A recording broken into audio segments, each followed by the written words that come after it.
Hi guys, Ronnie here and welcome to the workshop. Today's video is going to be a little bit different than the other ones because, well, normally I show you all the latest and greatest kit that goes through here and that I use myself, but today I'm going to do the exact opposite. I'm going to show you the products that I've been using for years and they're far from the best, but I still love them and I still use them and I don't ever plan on changing them. So let's start with the first one, which is perhaps a little bit controversial. As you know, if you follow my channel and my social media, that I've been using speed play pedals basically from the very beginning of my proper cycling career.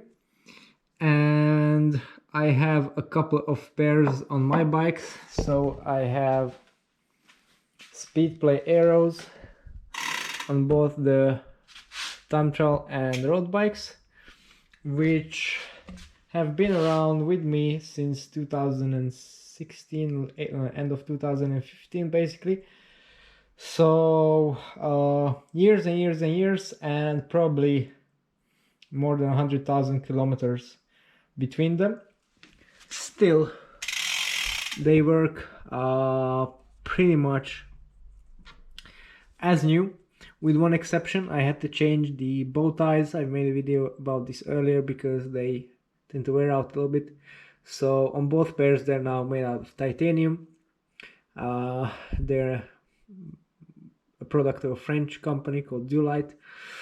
Same as the axles, which are the narrowest that can fit on these pedals. That's because of my narrow pelvis and my aero position, so I like to use those. That's also the reason why I haven't switched to the new version yet. And the other one, of course, there's nothing wrong with these. So contrary to popular belief, speed play pedals do last an incredibly long time if you take care of them. And that's actually not really down to maintenance that much, because I don't maintain them too much. It's just the simple fact that I pay attention. I step onto the side of the road to not step into the biggest pile of mud around there, so I try to keep on paved surfaces. And yeah, I'm a racer. I ride my bike just for training and competitions, so I don't walk around in my shoes.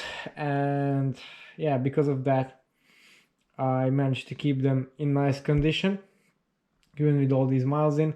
And every now and then, I would say 2 or 3 times per year, I grease them with the Speedplay grease gun, and occasionally I lube the cleats, which also last an incredibly long time compared to others. So yeah, that's about it. In fact, these cleats also have, well, basically I think the latter part of the last season and all of this season's training, so that's easily 20,000 kilometers in there, and they still hold up pretty nicely. They're starting to get a little bit loose in the hold, but they're still secure, so no problem with them. And as you can see here, I also have the Watch-Up low stack modification on there with the metal base plate, which further prolongs the lifetime of the cleat and also improves the retention. So yeah, good stuff all around. So if you're one of those naysayers and speedplay haters, I have bad news for you, because they can last incredibly long and they're probably the greatest pedal system ever made. I also have a couple more pairs. Now this is one more set of arrows that I bought used from eBay, because yeah, I couldn't find the old model anymore and I needed it, because this one I managed to ruin in a crash. So I just swapped the pedal body over. Nevertheless, I have these for replacements. I have axles, bow ties, pedal bodies, bearings in there, etc. So can be useful. And if I ever get to finally building up a gravel bike, then I have a set of these prepared. So these are the very rare Speedplay Pave titaniums, which have a more open design to prevent mud from clogging them up. And they're a bit more sturdy because the body is full metal so also good for a winter training bike, etc., while still retaining all the other features of speed play that I like. So these are the pedals, probably the longest ever lasting product in my lineup. Then moving on to the shoes that I have here. I have a couple pairs of shoes for different occasions. So I have this new set of Aris for road racing. I have the Exos shoes and the sub 60s, which I have specially set aside just for time trials because they're super aero. But for basically 99% of my riding, which is training, I use these. So this is a very old set of S-Works 6 road shoes. As you can see, they've been crashed, they've been toe overlapped, they've been worn a lot, they're starting to come apart in some places. I had to re-glue the Velcro here. So yeah, again, tens of thousands of kilometers on them. Again, because I don't step around too much, the sole is in better condition than basically ever coffee rider's newest shoes, or every coffee rider's new shoes, should I say. Anyway, I really love these. They're perfectly broken into my feet. No hot spots whatsoever. The only thing I had to change was the bow dial because that one couldn't hold it anymore under larger pressures or higher pressures.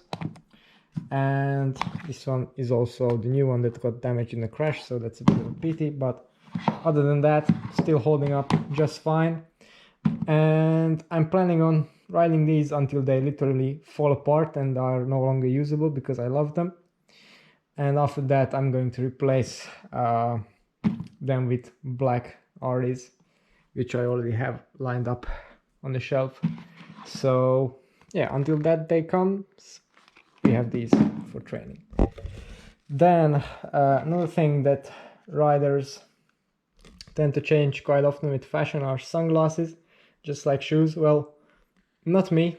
I've had these since their first launch, so these are the Oakley Jawbreakers, and I have these with the photochromatic lens, so I don't need to swap that either.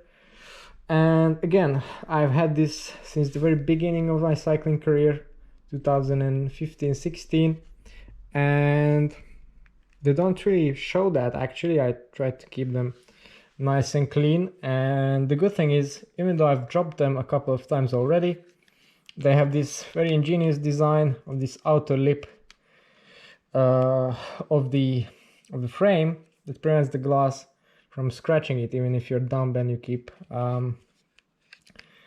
keep throwing them away. The arms interfere a little bit with the straps on my helmet, so that's a little bit visible. Time me the wear and tear there, but other than that, still perfectly fine.